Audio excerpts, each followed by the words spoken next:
हमने थोड़ा वैदिक प्रणाली पे स्कूल को चलाने की कोशिश कर रहे हैं। तो हमने अपने जो 4 वेद हैं उनके नाम से स्कूल के हाउसेज़ के नाम भी रखे हैं। अब कोशिश कर रहे हैं थोड़ा बच्चों को हाँ। और आधा आधा घंटा हम राधा कृष्ण कीर्तन भी कराते हैं स्कूल में असेंबली में। बहुत सुंदर। बट हमारे सामने महाराज जी एक समस्या चल रही है, क्योंकि हमारा स्कूल है दिल्ली एनसीआर के आस-पास, जहाँ पे भौतिकवाद बहुत ज़्यादा है और वहाँ पर सारे प्रयास करने के बावजूद भी सभी अभिभावकों को हम संतुष्ट नहीं कर पा रहे हैं। क्योंकि उनको लगता है कि भगवान का नाम लेना, कीर्तन करना शायद थोड़ा समय नष्ट करने वाली बात है। तो काफ़ी बच्चे हैं जो घर में भजन करना चाहते हैं, लेकिन उनके अभिभावक कहते हैं कि ज़्यादा समय मत दीजिए इन चीज़ों में। हाँ, फिर उन्हीं अभिभावकों को वही बच्चे जिनको धर्म से रहित शिक्षा दी जाती है, डंडे मार के निकाल देते हैं।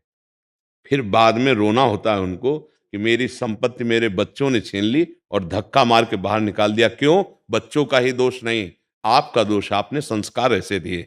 आज जब धर्म पूर्वक संस्कार की शिक्षा हो रही तो विरोध कर रहे हैं। तो आज नवीन बच्चे अपने माता पिता के सैकड़ों बच्चों में से कौन पैर छूता है? प्रातःकाल उठ के रघुनाथा, मात पिता गुरु नावै माथा नहीं छूते। बेसमय उठना, मनमानी आचरण करना, थोड़ा सयाने हो जाना, भ्रष्टाचार में उतर जाना, अपने ब्रह्मचर्य को नष्ट कर देना, अपनी पवित्रता को खो देना और मनमानी आचरणों। अब वो बच्चे जब सयाने होंगे तो माता पिता का स्वागत कैसे करेंगे? ये माता पिता नहीं समझ रहे कि अगर आज हम धर्म विहीन उनको आचरण शिक्षा देते हैं, वही कल हमारे साथ बर्ताव होगा। बड़े बूढ़ों को लातों से मार रहे हैं, देखा गया है। बड़े बूढ़ों को घर से निकाल दिया गया है। वो जो आंखें काम नहीं कर रही, शरीर काम नहीं कर रहा, अब उनकी भगवान की तरह सेवा होनी चाहिए। कैसे सेवा करें? आपने रजोगुणी आसुरी प्रवृत्ति की शिक्षा दी, तो अब वो कैसे धार्मिक प्रवृत्ति के हो जाएंगे? तो हमें लगता है कि उन माता पिता को समझना चाहिए कि नाम जापक बालक, धर्म पूर्वक चलने वाला बालक, ये तुम्हें भगवान की तरह वृद्धावस्था में पूजा करेगा, तुम्हारी सेवा करेगा। और आज उसे अगर धर्म विमुख कर दिया तो कल वो मदिरा पिएगा, मांस खाएगा, व्यभिचार करेगा और तुम्हारी संपत्ति का दुरुपयोग करके तुमको निकालेगा, तुमको दंड देगा, क्योंकि तुमने उसकी शिक्षा गलत की है। मात पिता बालकहि बुलावें, उदर भरे सोई जतन सिखावें।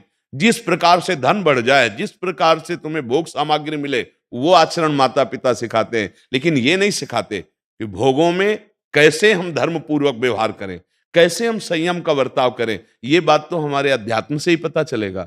हम काम क्रोध लोभ मद मत्सर आदि को कैसे सहन कर सकते हैं, ये बात तो नाम जप से मिलेगी। अब नाम जप है नहीं, अध्यात्म शास्त्रों का ना श्रवण है, ना कथन है, ना स्वाध्याय है, तो फिर दुर्गति तो पक्की ही है। वो परिवार कैसे शांत हो पाएगा?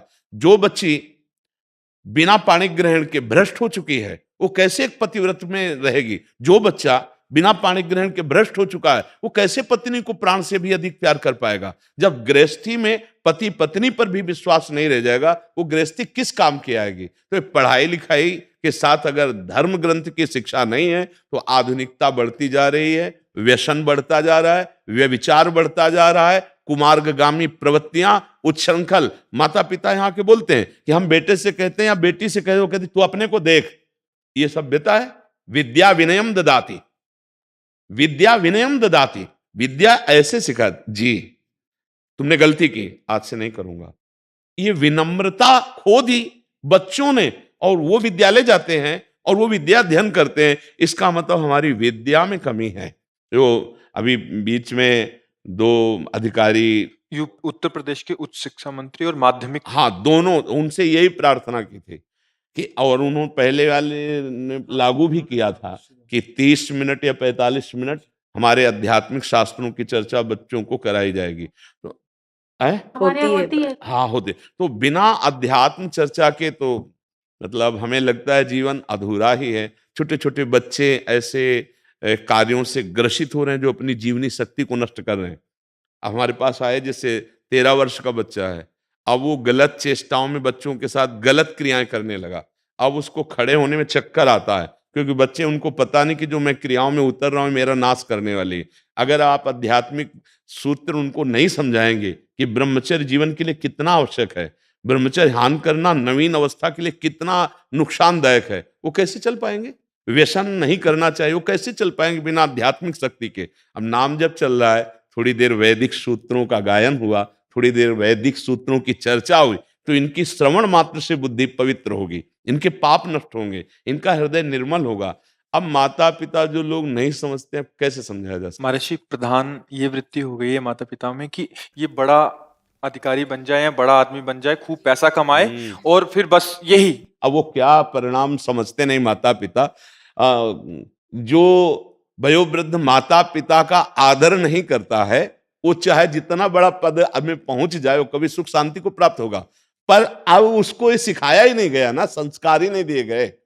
संस्कार, एक गरीब किसान ने अपने बेटे को बहुत पढ़ाया, हमें कथा नहीं सुना रहे, मतलब स्थिति बता रहे, और वो न्याय विभाग में बड़ा अधिकारी बना। वो अपने मित्रों के साथ बैठे चाय पी रहा था और वो गया, धोती, साधारण जूता, कुर्ता, गांव का किसान, ना वो उठा ना पैर छुआ। तो एक बार तो उसको लगा कि मेरा बेटा, फिर और उससे मित्रों ने पूछा कौन है? उनका हमारे घर का नौकर है। कदम पीछे किए और वापस लौट गया। जब वो गांव गए तो उनका पापा इज्जत बचाने के लिए कहना पड़ा, क्योंकि आप ऐसी पोशाक में गए थे। ऐसे बोले, बस बस बस, हम समझ गए कि हमसे गलती हो गई। हम मेहनत करके जीवन भर कमा कर तुमको ये ज्ञान हुआ कि तुम अपने मित्रों के सामने मुझे कह रहे हो कि मेरे घर का नौकर है। बस बस, हम समझ गए कि हमसे गलती हो गई। तो यही गलती आज जो माता पिता कर रहे हैं, इनको अवश्य फिर वही बच्चे जो उद्दंडता को प्राप्त हो जाते हैं, वही दंड देते हैं। मुझे लगता है माता पिता से प्रार्थना है कि आप भी शास्त्र स्वाध्याय कीजिए, आप भी अपने जीवन को संभालिए, क्योंकि जीवन ये कुछ दिनों का है, ये स्थायी जीवन नहीं है। 70 वर्ष, 80 वर्ष, अब जैसे 80 वर्ष लगता है बहुत, अब आपकी आयु कितनी है? 45, 45। 45 साल निकल गए। कैसे निकल गए आपको पता चला? जीवन से 45 साल निकल गए। अब पता नहीं कितने मिनट हमारे जीवन में, कुछ पता नहीं। इसलिए हम ये प्रार्थना करते हैं आपसे कि आप जहां तक हो सके तहां तक विरोध सह के भी, अपमान सह करके भी इन बच्चों के संस्कारों को पुष्ट कीजिए। इनको अलग से इतना परिपक्व कीजिए कि ये बाहर जाकर घर में ना माला से नाम जप करें, पर अंदर अंदर जप लें। ये वहां ना वेद पाठ करें, पर एकांत में धर्म के सूत्रों को समझ लें। तो ये हमारे समाज लायक हो जाएंगे, ये हमारे राष्ट्र की सेवा करने वाले बन जाएंगे। और कभी ये आपको मन से प्रणाम करेंगे कि हमको टीचर ऐसे मिले, गुरुदेव ऐसे मिले, जिन्होंने हमें ऐसा जीवन दिया। माता पिता तो विरुद्ध थे, लेकिन गुरुदेव हमें ऐसे मिले, ऐसे अध्यापक मिले जिन्होंने हमारे अंदर ऐसे संस्कार डाले। तो इसलिए आप निंदा सहकर, अपमान सहकर, अवहेलना सहकर भी अपने सत् कार्य को मत रोकिएगा और खूब धर्म पूर्वक चले, तो भगवान सहयोगी हैं। इनके अंदर, बच्चों के अंदर भगवान बैठे हैं, इनका मंगल हो जाएगा। ये हमारी नई पीढ़ी भारत की, ये उन्नतिशील, धर्मवान और धैर्यवान बन जाएगी। जो आज नाक में गुस्सा है, छोटी छोटी बातों में हिंसा में उतर रहे हैं नौजवान लोग, छोटी छोटी बातों में इतने विक्षेप को प्राप्त हो रहे हैं कि अपने जीवन को नष्ट कर रहे हैं। ये कारण क्या है? अध्यात्म शून्य जीवन। इसलिए आप बिल्कुल हिम्मत मत हारिएगा और धैर्यपूर्वक चलिएगा और बच्चों को इतना परिपक्व बनाइएगा कि वो वहां घर में जाकर कुछ ऐसा करें ही नहीं जिससे उनका विरोध हो। समझ रहे हैं?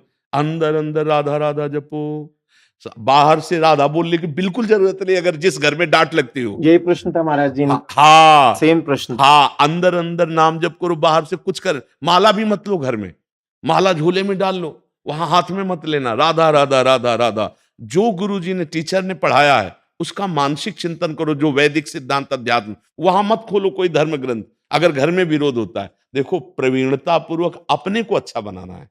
अब विरोध हो, वो धर्म ग्रंथों को फेंक दें या आपकी माला को तोड़ के फेंक दें, तो फिर आपको दुख होगा और उनको अपराध बनेगा। हम कोई ऐसा कार्य दिखावटी ना करें जिससे हमारे घर वाले विरोध। मान लो कहते तिलक नहीं लगाना, बिल्कुल मत लगाइए। आप सूखा तिलक ले लीजिए और ऐसे लगा लीजिए, तो तिलक भी लग गया और दिखाई भी नहीं देगा। अगर वो विरोध करते हैं तो उसी घर में रहना है और फिर आगे गृहस्थी में जाना है। मान लो पति ऐसा मिले कि विरोध करने वाला, तो हमको बहुत सावधानी से भक्ति करनी, अंदर मजबूती कर लेनी। बाहर से अगर तुम रोकना चाहते तुम रोक लेते हैं। हम तिलक नहीं लगाएंगे, हम कंठी नहीं बांधेंगे, हम माला नहीं छुएंगे, पर हम अंदर से राधा राधा कहेंगे, इसे कौन जानता है। हम अंदर से धर्माचरण करेंगे, इसे कौन रोक सकता है। समझ रहे हो ना बच्चों? आज मजबूत होने की जरूरत है, डरने की जरूरत नहीं है। और कुछ भी ऐसा बाहरी न किया जाए जिससे प्रतिकूलता हमको डिगा दे, हमको गिरा दे। जैसे घर के माता पिता मान लो विरोध करे, तो अभी बहुत कोमल भक्ति है, इनका हृदय लगने लगेगा कि कहाँ भगवान है।